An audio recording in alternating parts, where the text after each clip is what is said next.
O móvel parte do repouso. Observa que se ele parte do repouso, a velocidade inicial é quanto? Muito bom. 0. Não tem V0, né? E descreve uma trajetória retilínea durante um intervalo de 50 segundos com a aceleração indicada no gráfico. Vou aproveitar, inclusive, já para fazer as nossas contas, olha só. A área dessa primeira figura aqui em vermelho, a gente vai chamar essa área aqui de área 1, tá bem? Essa daqui vai ser a primeira área, ela vai ser a área 1. Observa que o cálculo dessa área 1 vai me mostrar um ΔV, olha só. Se eu fizer o cálculo aqui, eu já sei que é o ΔV.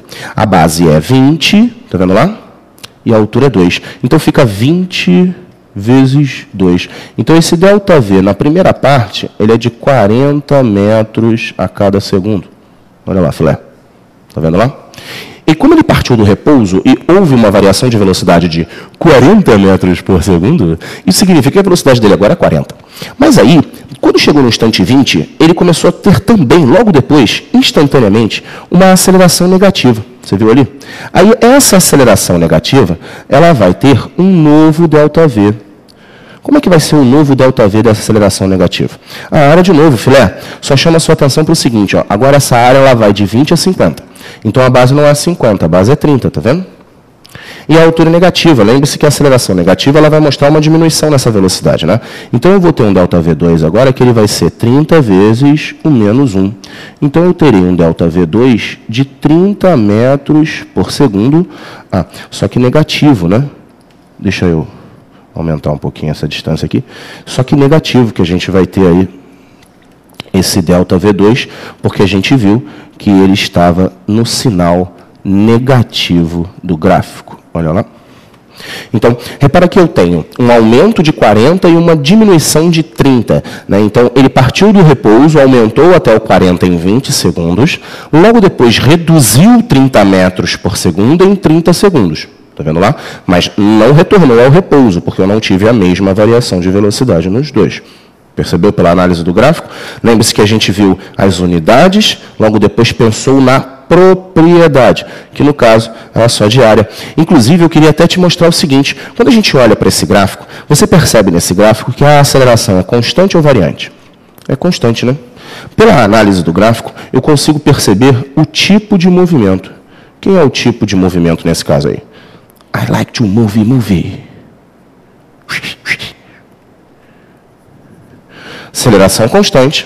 Eu tenho um move, onde a aceleração primeiro foi positiva, depois foi uma aceleração negativa. Eu posso chamar essa parte onde foi positiva de acelerado, pois a velocidade aumentou, e a parte negativa de retardado, pois a velocidade diminuiu. Isso significa que a primeira parte tem aceleração e velocidade no mesmo sentido, e a segunda parte tem aceleração e velocidade em sentidos opostos. Muito bom, vamos para o próximo quadro. Faça o gráfico da velocidade do móvel no intervalo de 0 a 50. E calcule a distância percorrida pelo nesse intervalo de tempo. Observa que ele pediu para nós fazer o gráfico velocidade por tempo. E logo depois ele pediu uma das propriedades desse gráfico. Volta para mim aqui um minuto. Toda vez que a gente vai fazer uma questão de cinemática, a gente sempre vai ter duas opções de solução. Ou a gente opta pela solução de equação, usando aquelas equações que a gente mencionou na primeira questão, ou então a gente opta por gráfico. Nessa questão, eu vou fazer por gráfico, porque eu sei que vocês geralmente começam pela equação. Então, eu vou trabalhar com gráfico nessa questão. E como ele me pede para construir o gráfico na letra A, na letra B eu vou aplicar a propriedade. Tá bom? Então, vamos voltar lá para o nosso quadrinho, quer ver só? Então, ó, na letra A, o que eu quero descobrir na letra A, nerd, na verdade, o que eu quero desenhar, né, é o gráfico da velocidade por tempo. Observa que nós já tínhamos visto, pela situação inicial, lá no nosso gráfico de aceleração, nós tínhamos visto que ele primeiro aumenta a velocidade e depois diminui a velocidade. Agora, um detalhe, ele não aumenta a mesma quantidade que diminui. Ele aumenta até 40 metros por segundo e depois ele diminui. Ó, ele primeiro aumenta até 40 metros por segundo. Vamos colocar um pontilhadozinho aqui. Ó. Ele aumenta até 40 metros por segundo. Depois ele diminui esses 40 metros por segundo em 30. Lembra disso? Ele diminui em 30, então ele não volta para o repouso. Ele vai para que valor? Se ele chegou no 40 e diminuiu em 30, é porque agora ele atingiu o valor de quê? O valor de 10. Ele agora atingiu o valor de 10. Ele aumentou 40, logo depois diminuiu 30. Então, aqui, 10 metros por segundo. E observa uma coisa importante aqui, ó. Esse intervalo de tempo aqui, ó. Ele tinha acelerado, vamos voltar lá no nosso primeiro gráfico? Olha só. Ele tinha acelerado até 20 segundos, está vendo? Depois retardou de 20 até 50, olha só. Está vendo? E aumentou a velocidade 40, depois diminui 30. Então, ele aumenta 40, diminui 30, ele retorna ao 10, está vendo só? Então, vamos lá de novo no nosso gráfico que a gente estava desenhando. Então, ó, esse intervalo de tempo aqui, filhote, esse instante aqui é 50, porque ele terminou no 50. E esse instante aqui é o 20, olha lá. Está vendo? Percebeu como é que ficou o nosso gráfico? Observa que a gente poderia, por exemplo, chegar nesse gráfico agora e calcular essa tangente aqui, ó, só para a gente trabalhar um pouquinho. Se eu calculasse essa tangente aqui, eu ia achar a aceleração. Observa que eu tenho aqui, nesse gráfico, eu tenho essa áreazinha aqui, representando a distância que ele andou acelerado, está vendo? Olha lá. E observa também que, a partir deste triângulo, eu poderia tirar a aceleração da primeira parte. Vocês lembram que a aceleração da primeira parte era 2? Se eu fizer a tangente desse triângulozinho aqui, desse ângulo θ, eu vou fazer o cateto oposto, que é 40 sobre 20, olha lá, que vai dar 2, apenas pela aplicação direta, tá? E observa que a gente tem uma outra área aqui também, né? A gente tem uma outra areazinha aqui também, ó. Tá vendo lá? Lembre-se, a área sempre será calculada, esse é o detalhe do gráfico, hein? Desde a função até o eixo horizontal. Né? Cuidado que muita gente às vezes acha que a área tem que parar onde está a função.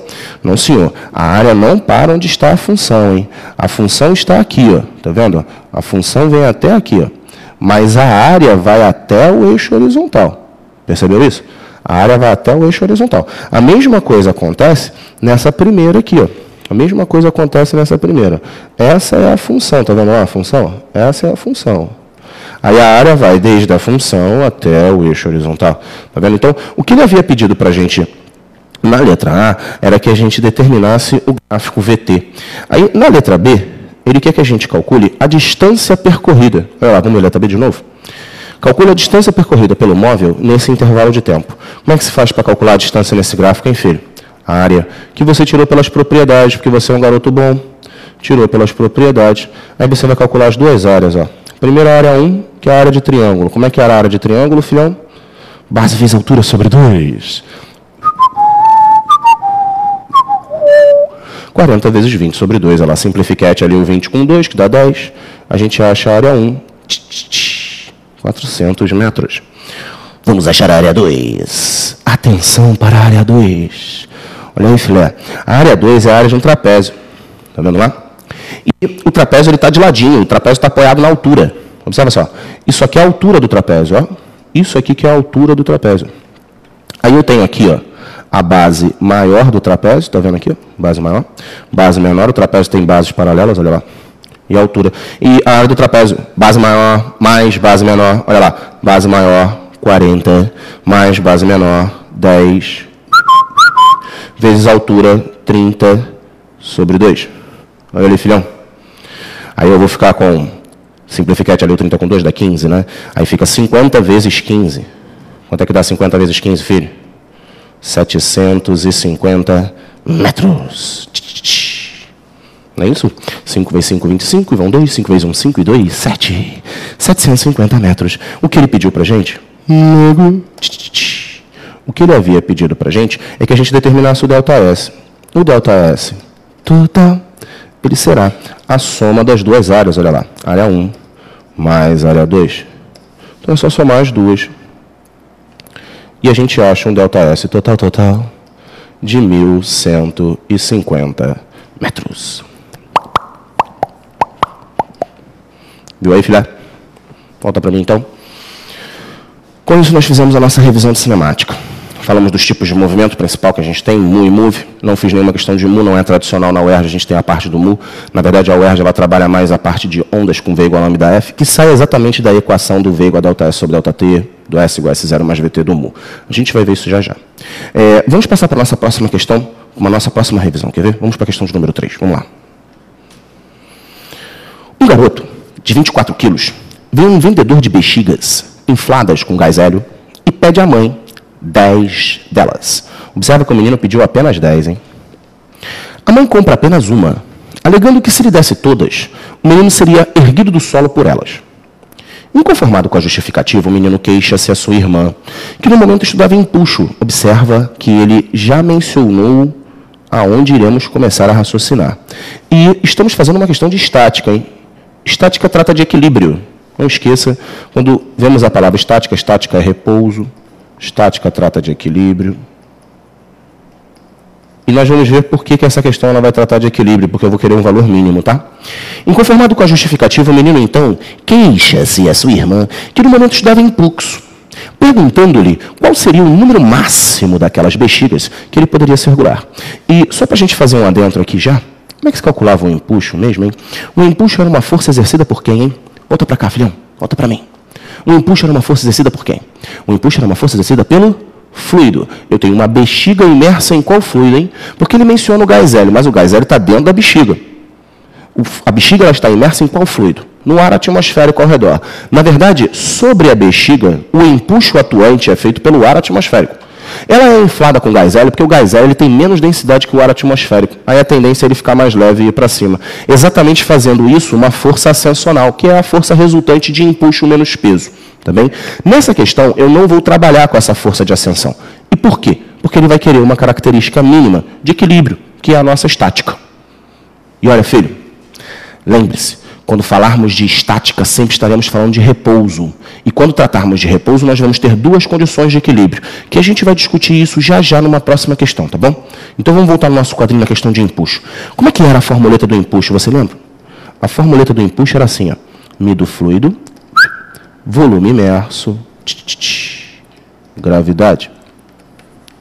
A bexiga ela está no fluido ar e está totalmente imersa no fluido, tá bom? Lembre-se que o menino perguntou qual o número máximo daquelas bexigas que ele poderia segurar no solo. Considerando o volume médio de cada bexiga 2 litros, estime o número mínimo de bexigas necessário para levantar o garoto. Em seus cálculos, considere a massa específica do ar igual a 1,2 kg por metro cúbico, 1 litro 10 a menos 3 metros cúbicos, e despreze, importante, olha só, despreze as massas do gás e das bexigas. Então, na verdade, o único peso considerado é o peso do garoto. E observa que eu quero o número mínimo de bexigas. Então, se eu quero o número mínimo de bexigas, eu vou trabalhar com uma força resultante igual a 0. É isso que está caracterizando a questão C de estática, tá? Então, se nós fôssemos pensar no menininho, vou fazer um desenhozinho aqui, ó. Se nós fôssemos pensar no garotinho, sobre o garoto, você vai ter os balões, né? Que no caso eu quero descobrir quantos balões são, tá? Então eu vou ter vários balões, eu não sei quantos balões são, e eu sei que cada balão está fazendo um empuxo. Vou chamar aqui de empuxo do balão, ó. São N vezes esse empuxo. Para baixo, eu tenho o peso do garoto. Para baixo, olha só. O peso do garoto. Esse peso do garoto, olha aí, filhote, vamos voltar aqui um pouquinho? Olha aqui, ó. Esse peso do garoto eu tenho, porque o garoto tem 24 quilos, olha lá. A gente sabe que o peso se calcula fazendo, my God, mg, né? Então fica, péssimo, 24 vezes 10, 240 newtons. Show de pelota. Volta para cá então, filho. O peso do garoto, 240 newtons. O que eu quero estudar é um número mínimo, achar é um número mínimo de bexigas. E eu quero que a força resultante seja nula. Eu quero que a força resultante seja 0. Tenho para cima N vezes empuxo, para baixo o peso do garoto. Então vamos direto à nossa solução. Logo, N vezes o empuxo igual ao peso do garoto. N vezes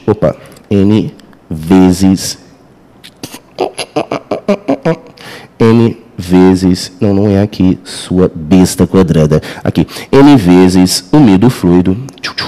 O o volume de cada balão, né, que é o volume imerso, que ele está lá, gravidade, igual a mg. Olha. Observa que a gente vai cortar a gravidade, tem gravidade dos dois lados, né? Aquela piadinha tosca, mundo da Lua. Corta a gravidade. E substitui os valores que nós temos para a gente chegar na resposta da questão, tá? Aí aqui vai ficar assim, ó. N vezes. Úmido fluido. O úmido fluido foi dado. Você viu aí, filhão, que o úmido fluido foi dado? 1,2. Vezes o volume do balão. Lembra que o volume do balão era de 2 litros? Mas, olha, cada litro é 10 a menos 3 metros cúbicos, está vendo só? Então vai ficar N vezes 1,2 vezes 2 vezes 10 a menos 3 igual a 24. Está vendo lá? Vamos dar uma ajeitadinha aqui. Vamos dar uma ajeitadinha aqui. Vai ficar assim, ó. 2 vezes 1,2 dá 2,4, né? Então, esse 2,4, ele é 24 vezes 10 a menos 1. Então, fica 24 vezes 10 a menos 4 igual a 24. Corta 24 dos dois lados, joga esse 10 a menos 4 lá embaixo, sobe, 10 a quarta, 10.000 balões. Observa aqui, a mãe deu uma sacaneada na criança, né? Porque ela tinha dito que só compararia uma, alegando que se lhe desse 10, que ele queria 10, né? O menino seria erguido. Não. Só 10.000, viu aí, meu caro nerd? Eu gostaria de fazer agora, volta para mim aqui um minuto. A nossa próxima questão, a gente vai continuar tratando de empuxo. Só que eu vou falar agora sobre balança. Eu vou tratar de uma balança com um recipiente fluido e vou colocar alguma coisa dentro desse recipiente que vai alterar a indicação da balança. Eu queria exatamente discutir quem é essa alteração na indicação da balança. Para isso, eu vou ter que começar falando um pouquinho sobre ação e reação, você lembra? Ação e reação, qual a lei de Newton, lembra, filhote? Ação e reação era a terceira lei de Newton. E sempre quando a gente tinha ação e reação, a gente dizia assim, a toda ação, nós temos uma reação de mesmo módulo, mesma direção, porém em sentido oposto. Olha bem, toda vez que falarmos em ação e reação, quem faz a ação sofre a reação. Se eu dou o soco na parede, eu faço a ação. E aí, automaticamente, quem é que sofre essa reação? Eu dou o soco na parede, filho, minha mão dói. Eu fiz a ação, eu sofri a reação. Quem faz a ação, sofre a reação. Em qualquer situação de ação e reação, a gente sempre vai ter dois corpos. E essas forças de ação e reação sempre estão em corpos diferentes. Então, a ação num corpo, a reação em quem faz a ação, que é um outro corpo. Então, eu dou um soco na parede, a ação está na parede, mas a reação está em mim. Eu pego uma pessoa e empurro para frente, a ação está na pessoa, mas a reação, de novo, em mim. Eu vou andar, eu empurro o chão para trás e aí a reação está onde? Em mim, no meu pé, me empurrando para frente. Ação e reação são sempre corpos diferentes, com forças de mesmo módulo, mesma direção, porém em sentidos opostos. Um dos exemplos mais tradicionais que a gente tem é quando a gente fala do normal, você lembra? Olha para mim então para cá. Toda vez que eu estou em pé, num sistema, eu tenho peso para baixo, sistema horizontal, tá? Peso para baixo, normal para cima.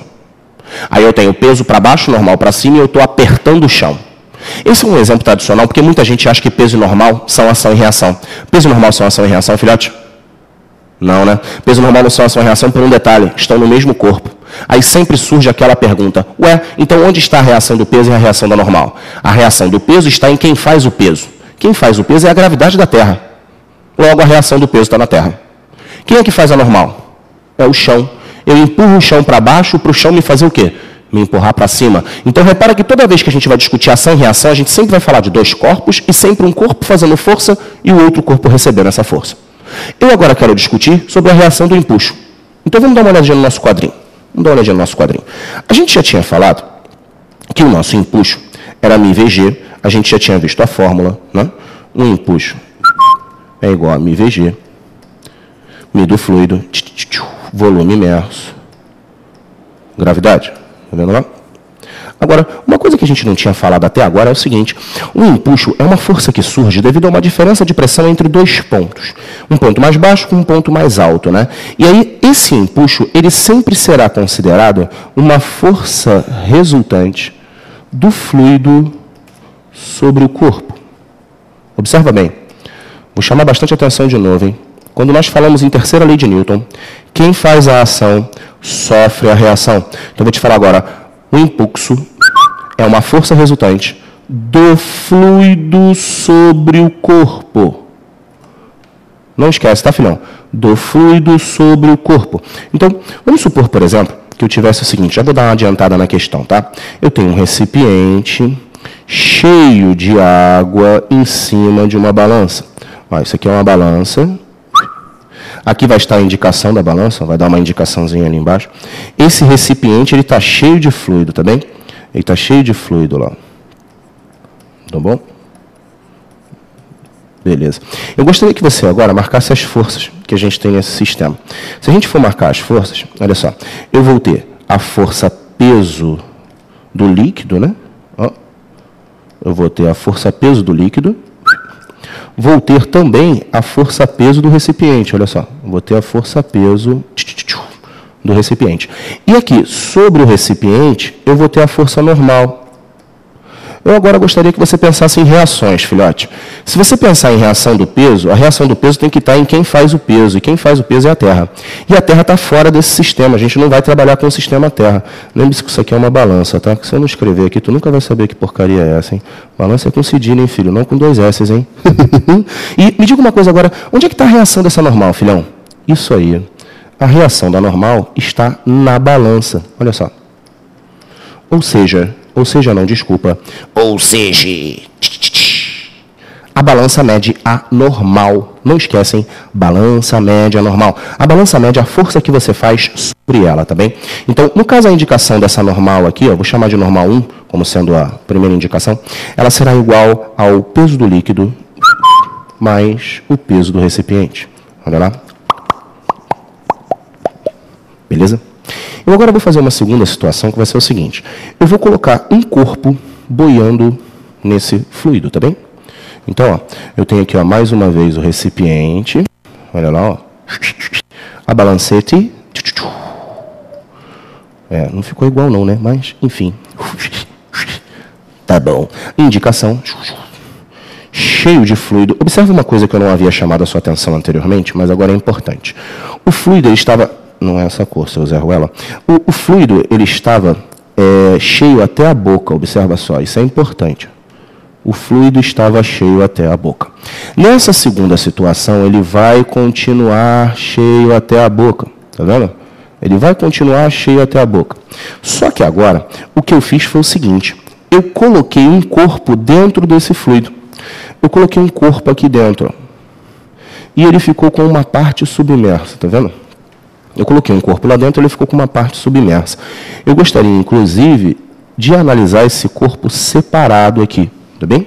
Eu gostaria de analisar o corpo separado lá. Gostaria que você pensasse nas forças que atuam nesse sistema agora, coisa linda. Ó, observa que eu vou ter o peso desse corpo, observa, peso do corpo, e o impulso. Uma força resultante do fluido sobre o corpo, sempre vertical para cima, devido a uma diferença de pressão do fundo maior, raso menor. Então, eu tenho no fundo uma pressão maior, no raso uma pressão menor. Essa diferença de pressão gera uma força resultante para cima, chamada de impulso. Que a gente, quando faz a continha matemática dela, a gente descobre que o impulso ele é igual ao peso do fluido deslocado. Essa formuleta aqui, filhão, ela é o peso do fluido deslocado. Tá vendo lá? Aí, se eu for agora marcar as forças que vão estar atuando no meu recipiente, olha bem, eu vou continuar com o peso do recipiente, isso não saiu, tá vendo lá, filhão? O peso do recipiente não saiu. Eu vou continuar também com o peso do líquido, isso também não saiu, porque eu continuo com o líquido lá dentro. Eu continuo recebendo uma normal nesse recipiente, e continuo tendo uma reação da normal. Agora, eu gostaria que você percebesse o seguinte, volta para mim aqui um minutinho para a gente falar de novo pela última vez sobre ação e reação. Quem faz a ação, sofre a reação. Então, filé, quem é que faz o impulso? Quem é que faz o impulso? É o fluido. Então, quem é que sofre a reação do impulso? O fluido. Então, volta para a nossa figura. Olha para lá de novo. Observa bem, a reação a esse impulso, porque, olha bem, onde é que está a reação do peso? Sendo a Terra, dana-se. Peso, sendo a Terra, dana-se, dana-se. Aí eu tenho a reação do impulso. Onde está a reação do impulso? No fluido. Olha só. Ué, Vidal, por que a reação do impulso está no fluido? Ué, porque quem fez o impulso foi o fluido e quem faz a ação sofre a reação. Aí, essa daqui ó, foi a indicação 1, lembra? Essa aqui era a indicação 1. Agora é a nossa indicação 2. Ó, a nossa indicação 2. Quem será a nossa indicação 2 nessa segunda situação? Ó? A nossa indicação 2 será o seguinte. Ó, peso do recipiente continua, peso do líquido continua, só que surgiu o impulso. Olha só, peso do líquido, peso do recipiente, mais um impulso no final. Se você comparar agora as duas indicações, observa bem, comparando as duas indicações, eu percebo que o acréscimo na balança, olha aqui, ó, tá vendo esse peso do líquido mais peso do recipiente? Ele continua aqui, ó, olha só. Então, eu consigo perceber que a minha indicação 2, ela é a minha indicação 1 mais o impulso. Ou seja, o empuxo foi o acréscimo na balança.